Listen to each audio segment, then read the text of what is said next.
Regan Slaymaker for Boxing Social in association with Empire Fight Store and R Kings, and I have the pleasure to be joined by heavyweight contender Johnny Fisher. Johnny, I mean, how was that session for you, mate, back in the new gym? It was brilliant, Regan, thank you. I know I've seen you down here a couple of times now, and it's brilliant to be in the mix with some other young, hungry contenders and champions, so it's a privilege and an honour to be in this gym.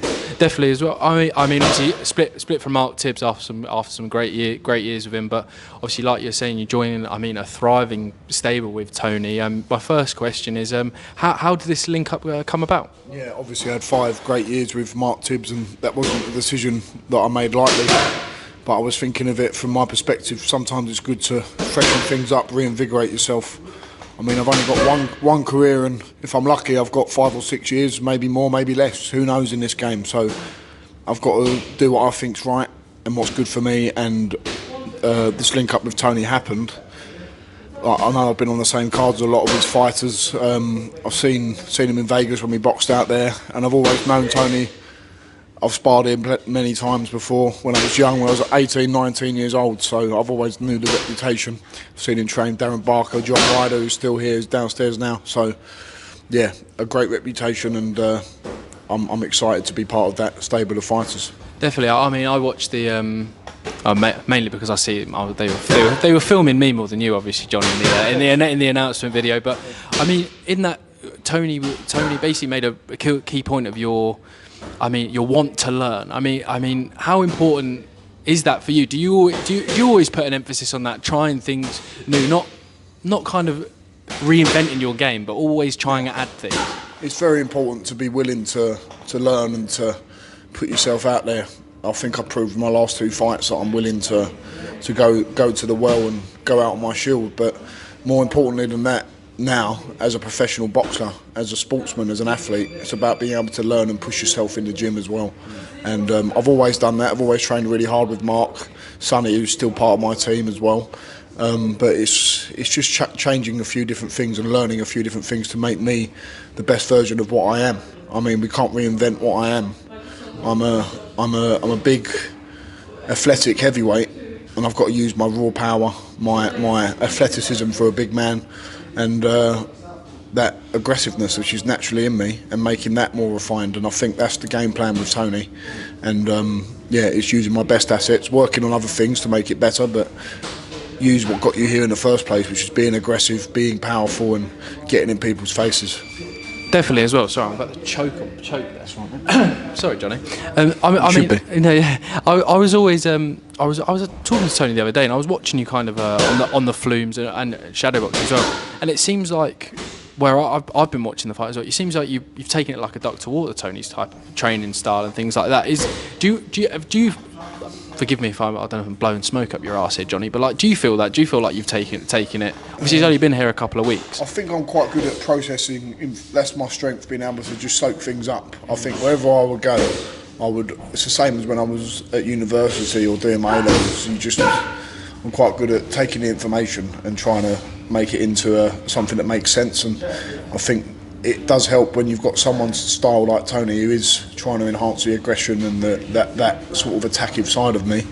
It just feels natural as well. I was saying in the ring there that it's like, although it's all new, it feels kind of natural, and it's only taking things that could take 3 or 4 sessions are taking 1 or 2 sessions. So it's just repetition, and being disciplined with that. Not just disciplined in your lifestyle you live, but how well you take on information. That's an important step as well.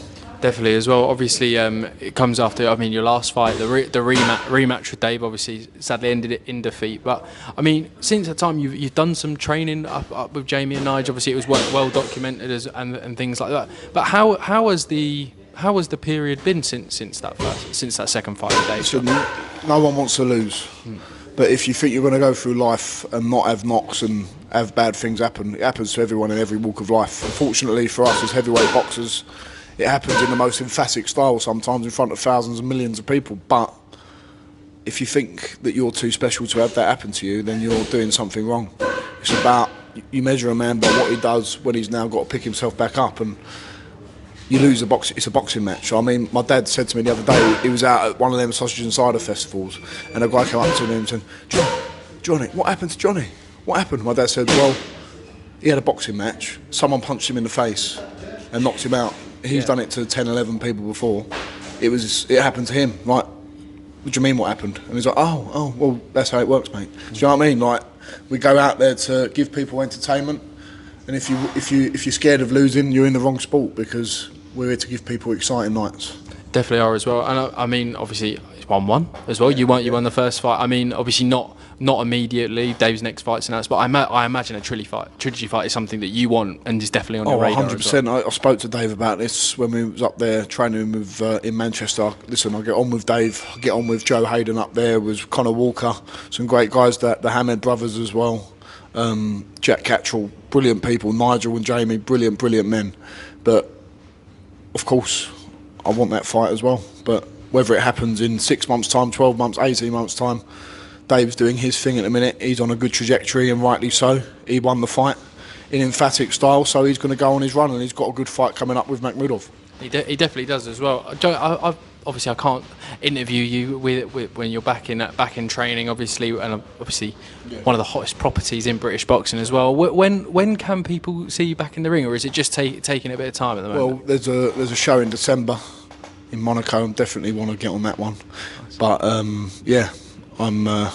waiting on Matchroom, but I'm ready to go. I'm just enjoying soaking it all up with Tony. Whether I fight in a month's time or 3 months' time, I'll make sure that I'm ready as much as I can. It doesn't really matter at the minute.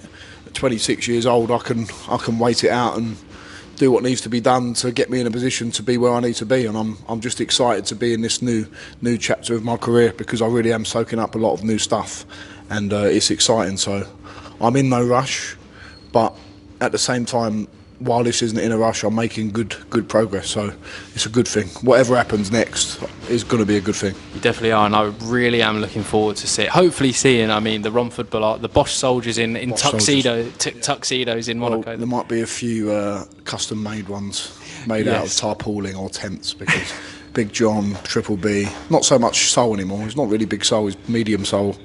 But yeah, a few larger, lardy people will be in tuxedos, I'm imagining. I mean, it's going to be a rowdy night in Monaco. If that happens, I'm not breaking any news. But Johnny, I'll leave you with the final words, mate. Any final words for the fans? Eagerly anticipating your return, mate. Thank you to everyone who comes and supports me or watches me on the telly and has my back and wants to see me do well. We had a bump in the road, but what journey is a journey if there isn't a bump in the road? We're going to be back, and you guys give me strength, you give me motivation to keep going, and let's create some more memories. Bosh. Always a pleasure, Johnny Fisher. Thank you very much, mate. Cheers.